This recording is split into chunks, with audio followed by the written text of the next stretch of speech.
नमस्ते दोस्तों, अगर आप एक लमसम इन्वेस्टर हैं या फिर लमसम इन्वेस्टमेंट करने के बारे में सोच रहे हैं और यदि आप कंफ्यूज हैं कि आप एचडीएफसी फ्लेक्सी कैप फंड में निवेश करें या फिर पराग पारिक फ्लेक्सी कैप फंड में निवेश करें, तो इस वीडियो में हम इसे डिटेल में कंपेयर करने वाले हैं। दोस्तों देखा जाए तो फ्लेक्सी कैप कैटेगरी अभी के टाइम पर इन्वेस्टर की फेवरेट कैटेगरी बनी हुई है। पिछले 4 सालों में इस फंड का एईएम 148% से राइज हुआ है, यानी कि ओवरऑल जो एईएम है यानी कि जो फंड साइज है वो 5.2 लाख करोड़ के आसपास पहुंच चुका है। तो अगर आप भी वन टाइम निवेश करके भविष्य में 1 करोड़ रुपए के आसपास एक बड़ा फंड बनाना चाहते हैं तो आज का ये वीडियो आपके लिए बहुत ही इंपॉर्टेंट होने वाला है।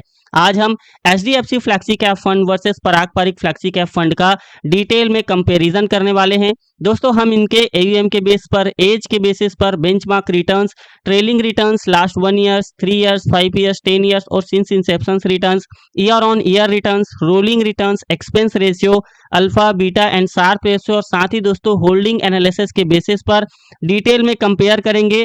जिसका बेस्ट परफॉर्मेंस फंड होगा मैं हर स्टेप पर उसे ग्रीन मार्क करता हुआ चलूंगा। जिस फंड पर सबसे ज्यादा ग्रीन मार्क आएगा वही हमारा बेस्ट फ्लेक्सी कैप फंड होने वाला है। तो दोस्तों वीडियो में लास्ट तक बने रहिए और यदि आप हमारे चैनल पर नए हैं तो चैनल को सब्सक्राइब करके बेल आइकन को भी प्रेस जरूर कर देना। सबसे पहले दोस्तों हम बात करेंगे इनके एयूएम की। तो दोस्तों एचडीएफसी का फंड साइज है 97,452 करोड़ का और पराग पारिक का एयूएम है दोस्तों यानी कि फंड साइज है 1,33,970 करोड़ का, यानी कि दोस्तों फंड साइज के मामले में पराग पारिक बड़ा है। दूसरा एज के बारे में बात करें दोस्तों तो एचडीएफसी 31 साल पुराना फंड है और पराग पारिक 12 साल पुराना फंड है। दोस्तों एचडीएफसी अपने बेंचमार्क को निफ्टी 500 टीआरआई के रूप में फॉलो करता है और पराग पारिक भी अपने बेंचमार्क को निफ्टी 500 टीआरआई के रूप में फॉलो करता है।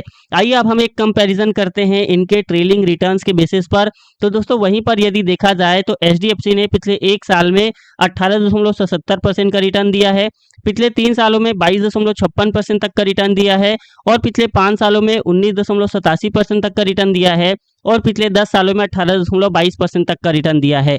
वहीं पर दोस्तों यदि देखा जाए पराग पारिक के ट्रेलिंग रिटर्न्स को तो इसने पिछले 1 साल में 10.22% तक का रिटर्न दिया है, पिछले 3 सालों में 19.93% तक का रिटर्न दिया है, पिछले 5 सालों में 17.26% तक का रिटर्न दिया है और पिछले 10 सालों में 18.9% तक का रिटर्न दिया है। दोस्तों सिंस इंसेप्शन एचडीएफसी ने 18.89% तक का रिटर्न दिया है और दोस्तों सिंस इंसेप्शन यहाँ पर पराग पारिक ने 18.14% तक का रिटर्न दिया है। तो दोस्तों ट्रेलिंग रिटर्न्स के मामले में सबसे ज्यादा ग्रीन मार्क यहाँ पर एचडीएफसी को आता है। अब दोस्तों हम इसका कंपैरिजन करते हैं रोलिंग रिटर्न्स के बेसिस पर। तो दोस्तों एचडीएफसी ने पिछले 1 साल में 17.74% का रिटर्न दिया है, पिछले 3 सालों में 18.98% तक का रिटर्न दिया है और पिछले 5 सालों में 17.97% का रिटर्न दिया है और पिछले 10 सालों में 19.06% का रिटर्न दिया है।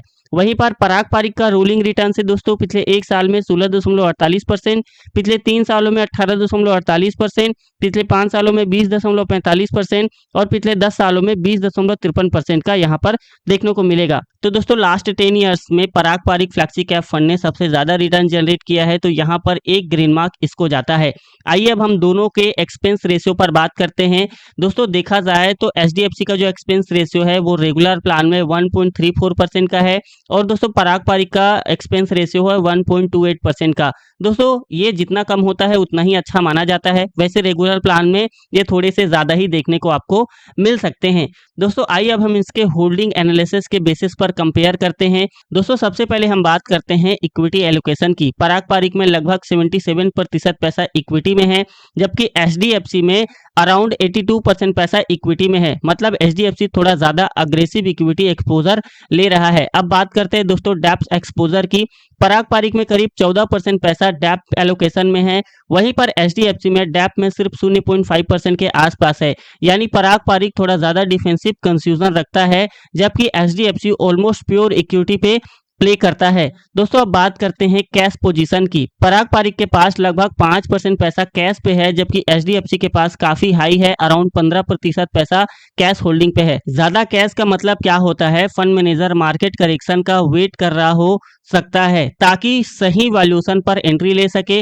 और एक इंटरेस्टिंग पार्ट दोस्तों एचडीएफसी में लगभग 2% पैसा रियल एस्टेट एक्सपोजर पर भी है, जो कि डाइवर्सिफिकेशन ऐड करता है। पराग पारिक में रियल एस्टेट एलोकेशन नहीं है, लेकिन उसमें हेजेड इक्विटी पोजीशन भी दिखती है अराउंड 2.5% के आसपास, जो वैलेटिलिटी को कंट्रोल करने में हेल्प करती है। तो दोस्तों ओवरऑल अगर देखा जाए तो अगर आपको थोड़ा सा स्टेबल और ग्लोबली डाइवर्सिफाइड अप्रोच पसंद है तो पराग पारिक कंपेरेटिवली बैलेंस लगता है। अगर आप हायर इक्विटी एक्सपोजर और एक्टिव पोजीशनिंग चाहते हैं तो एचडीएफसी थोड़ा सा अग्रेसिव हो सकता है। दोस्तों आइए अब हम बात करते हैं इनके alpha beta and Sharpe ratio को आपस में कंपेयर करके देखते हैं। दोस्तों यहाँ पर पराग पारिक का जो अल्फा है वो है 8.07% का और एचडीएफसी का जो अल्फा है वो है 7.08% का। अल्फा बताता है कि फंड ने अपने बेंचमार्क से कितना एक्स्ट्रा रिटर्न जनरेट किया। यहाँ पर यदि देखा जाए तो पराग पारिक थोड़ा सा आगे है, मतलब बेंचमार्क को स्लाइटली बेटर बीट कर रहा है। अब दोस्तों हम बात करते हैं इनके बीटा की, तो पराग पारिक का जो बीटा है वह है 0.59% का, एचडीएफसी का बीटा है दोस्तों 0.78% का। बीटा यदि 1 से कम होता है तो वो अच्छा माना जाता है, यानी कि वो थोड़ा कम वोलेटाइल होता है। यहाँ पराग पारिक का बीटा काफी लो है, मतलब मार्केट गिरने पर कंपेरेटिवली वो कम गिर सकता है। एचडीएफसी का बीटा थोड़ा सा ज्यादा है, मतलब थोड़ा सा हायर वोलेटिलिटी हो सकती है। अब दोस्तों हम बात करते हैं इनके शार्प रेशियो की, तो पराग पारिक का जो शार्प रेशियो है वह है 1.68% का और एचडीएफसी का शार्प रेशियो दोस्तों 1.44% का।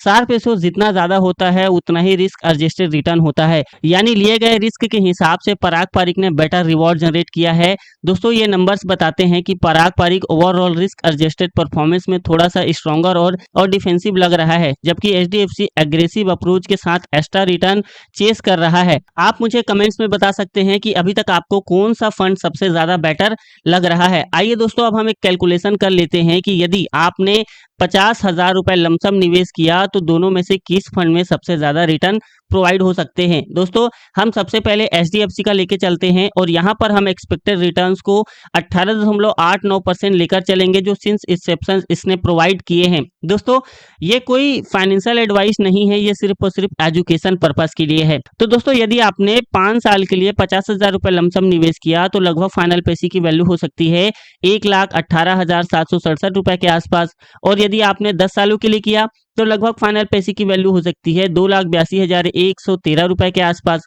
15 साल के लिए किया तो लगभग फाइनल पैसे की वैल्यू हो सकती है 6,70,116 रुपए के आसपास।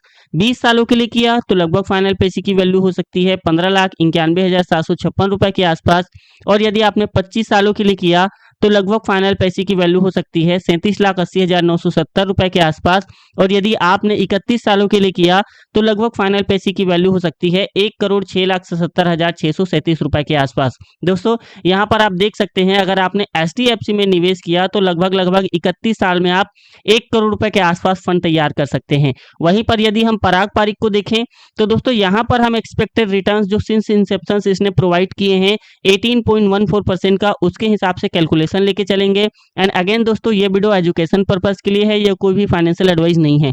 तो अगर आपने यहाँ पर 5 साल के लिए निवेश किया तो लगभग फाइनल पैसे की वैल्यू हो सकती है 1,15,068 रुपए के आसपास।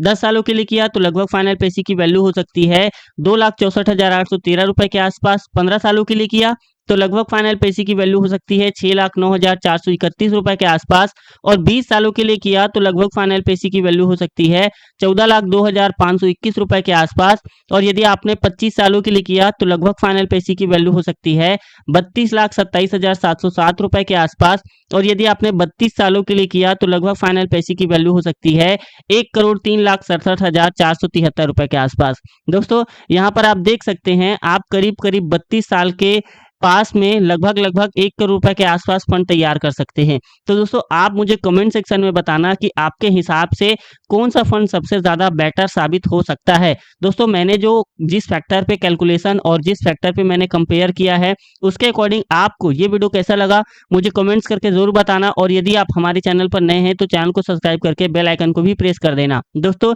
ये वीडियो सिर्फ एजुकेशन पर्पज के लिए है। इस वीडियो में बताए गए रिटर्न्स अनुमानित हैं, ये कोई भी फिक्स रिटर्न नहीं है। म्यूचुअल फंड निवेश बाजार जोखिमों के अधीन है, रिटर्न की कोई गारंटी नहीं है। निवेश करने से पहले कृपया अपने वित्तीय सलाहकार से सलाह लें, तब जाकर किसी भी म्यूचुअल फंड में निवेश करें।